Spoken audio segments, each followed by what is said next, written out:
The thunder crashed so loudly it rattled the windows. The rain outside was merciless, pounding the roof and flooding the street. I had just set my handbag down after a long day at work when the knock came. Low, heavy, almost desperate.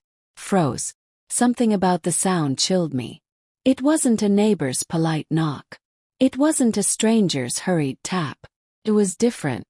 Before I go further, if you're watching for the first time, Secret Woman Stories welcomes you with a warm hug. Don't forget to subscribe, like, share, and tell us the city you're watching from. Your support keeps these stories alive, and trust me, you don't want to miss what happens next. I walked carefully to the door.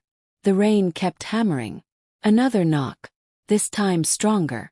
With trembling fingers, I pulled the handle and opened. There he was, soaked to the bone, water dripping from his hair. His shirt clinging to his chest. My late husband's best friend. The man who hadn't stood at my door since the funeral. He whispered. The rain caught me halfway home. I had nowhere else to go. For a moment I couldn't speak. His presence pulled me back into the memory of my husband. His laughter, his touch, the way he used to walk in through this very door. But tonight it wasn't him. It was his best friend. Standing there, so drenched, so vulnerable. Come in, I finally said. My voice barely a breath. The house smelled faintly of lavender and dust from being locked all day. I grabbed a towel from the couch and handed it to him. He wiped his face, his eyes downcast, avoiding mine. It's been a while, I said. Yeah, he answered, his voice low, almost guilty. I didn't know if I should come, but I thought maybe. He stopped himself. The silence felt heavy. Like words unsaid lingered in the air between us. He looked around the room, at the photos still hanging on the walls. My husband's smile frozen in frames. Him and his best friend together. Young, carefree, alive. I could almost hear my husband's voice. Take care of her if I'm gone. But had he really said that? Or was it my grieving heart inventing it now? The rain grew louder. Thunder roared. He stood awkwardly near the door, shifting his weight. His shirt clung tighter as the heater kicked on, and I realized he must be freezing. You can shower, I offered, surprising even myself. I'll get you something dry to wear. My husband's clothes. I haven't touched them. They're still here. His eyes flickered at me. Grateful. Something else too, something I didn't want to name. When he returned from the shower, wearing my husband's old t-shirt and sweatpants, I couldn't breathe for a moment. He looked so much like him. The same shoulders, the same hands, but his eyes were different. They carried secrets. We sat in the living room. The storm outside made the lights flicker. I poured us both tea, though my hands shook so badly the cups nearly spilled. Why now? Yes. Why after all this time? He stared into the cup. I couldn't stay away anymore. His words landed heavy, like they meant more than they sounded. I forced a small laugh. You mean the rain forced you? He didn't laugh. He looked straight at me. And in his eyes, I saw the truth I'd tried to avoid. It wasn't just the rain.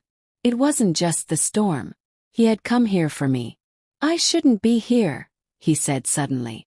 But every time I think of him, think of you too. The way he loved you. The way he wanted you cared for. I felt my throat tighten.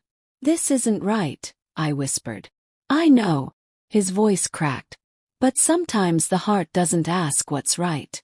It just pulls. The air between us thickened. I thought of my husband. His laugh, his hand holding mine, the way we danced in this very room when nobody was watching. And now here was his best friend, wearing his clothes, sitting where he used to sit, staring at me like he wanted to cross a line we couldn't uncross. The storm cut the power. Darkness swallowed the room. Only the flashes of lightning lit his face. And in that split second of light, I saw it, the tears in his eyes.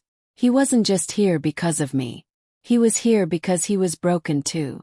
He had lost a brother. And he didn't know how to carry it. Do you ever feel, he asked softly, like the loneliness could eat you alive? My chest burned. 'Cause yes, I had felt it. Too many nights. Too many mornings. But letting him in, truly letting him in, felt like betrayal. Yet sending him away felt like cruelty. I told myself I was only offering him comfort. That sitting close wasn't crossing a line. That letting my shoulder brush his wasn't dangerous.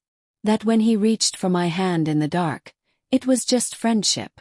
But the way my body reacted, the way my heart pounded, it betrayed me. He leaned in. His breath warm. His voice trembling. I promised him I'd protect you. I didn't know it would feel like this. I pulled back, my chest heaving. Stop. We can't. But what if this is what he would have wanted? His voice was desperate. For me to be here. To make sure you're not alone.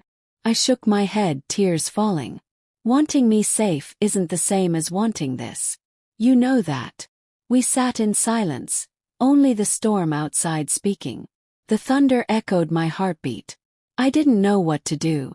Part of me wanted to send him away. Part of me wanted to hold him and never let go. The storm calmed. The rain softened. But inside me the storm raged on. He stood finally, as if making a decision. His voice was barely a whisper. Then tell me. Do I leave tonight and never come back? Or do I stay and fight for the place in your life I've wanted for so long? I stared at him, frozen between past and future. Between love and betrayal. Between loyalty and need. The choice lingered in the air. My breath caught. The silence felt like eternity. And then. The storm had quieted outside. But inside me the storm only grew louder. His words lingered in the air, heavy, pressing, almost unbearable. Do I leave tonight and never come back? Or do I stay and fight for the place in your life I've wanted for so long? My heart pounded. I stared at him, frozen in the dim light. The man standing in front of me wore my husband's clothes, carried his memories, and yet, he wasn't him. He was something different, something dangerous, something that pulled me in directions I didn't trust myself to go. I opened my mouth, but nothing came out. My throat felt dry, my body stiff. Finally I whispered, I don't know. He stepped closer, the floor creaking under his weight. His voice dropped, low and fragile. Then let me decide for both of us. His hand reached out, trembling. I should have pulled away. I should have stopped him. But grief plays tricks on the heart, and loneliness blinds reason. His fingers brushed against mine, and suddenly, every wall I had built since the funeral cracked. Tears rolled down my cheeks. This isn't fair to him. To us. He swallowed hard. Do you think I don't hear his voice too? Do you think I don't feel him watching me every second? He was my brother. Losing him broke me. And the only thing that feels alive again is being near you. The words tore through me. 'Cause deep down I felt it too. Being near him made me feel alive for the first time since my husband was buried. Lightning flashed faintly beyond the curtains. The silence between us was unbearable. Then, almost against my will, I whispered, "Stay." The look in his eyes changed. Relief. Hunger. Something else. He pulled me into his arms, and for the first time in so long I didn't feel empty. But even as his warmth surrounded me, guilt wrapped tighter around my chest. Every second felt like betrayal, yet every heartbeat screamed it was what I needed. Morning came with sunlight spilling across the living room. The rain had washed the world clean, but not me. I woke curled against him, his arm heavy around me, his breathing steady. For a moment, I let myself imagine it was my husband. I even whispered his name. That's when his best friend stirred and whispered mine back. Reality hit me like a cold wave. This wasn't my husband. This was his best friend. A man I had no right to love. I pulled away, standing, wrapping my arms around myself. We can't pretend this never happened, I said. And we can't pretend it didn't mean something either. He sat up slowly, rubbing his face, regret flickering in his eyes. Then what do we do? The question hung between us like smoke. I didn't know the answer. All I knew was that I had crossed a line, and crossing back would never be simple. Days turned to weeks, and he kept coming back. fixing things in the house, carrying groceries, sitting in silence when I couldn't bear to talk. First it was innocent, but everyone in town started to notice. Whispers followed me at the grocery store. Neighbors stared longer than they used to. And one evening when I stopped by the cemetery, I swore I felt my husband's eyes in the wind. The guilt ate at me. But so did the comfort of his presence. Every time he reached for my hand, I told myself it was wrong. Every time I leaned into him, I told myself it was survival. Grief is a lonely prison, and he was the only one who knew the weight of my chains. But secrets don't stay buried. One night, as we sat together in the quiet of the living room, he confessed what I wasn't ready to hear. "I've loved you for years," he said. "Even when he was alive. I buried it because he was my friend. But now I can't."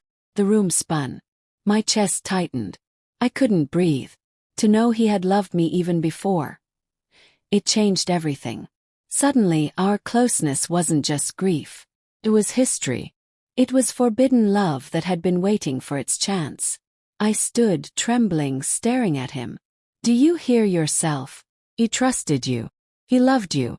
And now you're telling me you loved his wife all along?" He looked at me, broken but defiant. "Yes. And I'm telling you because I can't hide it anymore. You can hate me for it. But you can't deny that you feel something too." My heart screamed yes. My mind screamed no. The war inside me felt endless. That night I couldn't sleep. I walked into the kitchen, staring at the photos on the fridge. My husband's smile, our wedding day, the life we once had. And then I thought of his best friend, asleep in the next room, wearing the same face of longing he probably wore for years in silence. I realized then that I was standing at a crossroads. I could shut the door forever, live with guilt, but keep my loyalty. Or I could open it wider, let myself fall, and risk losing the very memory I had sworn to protect. When morning came, I knew I couldn't keep both. I walked to him, my voice shaking. "We have to stop. This will destroy me. Destroy everything." He looked crushed, but he nodded. "Then I'll go. If that's what you need, I'll go. But don't ever doubt that I loved you." He left that morning. The silence he left behind was louder than thunder. I stood there, staring at the door, unsure if I had saved myself or lost myself forever. The truth is, grief makes us vulnerable. Love makes us reckless. And loneliness can trick us into believing that forbidden comfort is the only cure. But at the end of it all, we are left with choices. Choices that shape not just who we are but who we become after the storm. So, if you were in my place, what would you have done? Would you have let him stay? Or closed the door forever? Thank you for watching Secret Woman Stories. Don't forget to like, subscribe, share, and tell us the city you're watching from. Remember, every choice writes a new chapter. Which one would you write?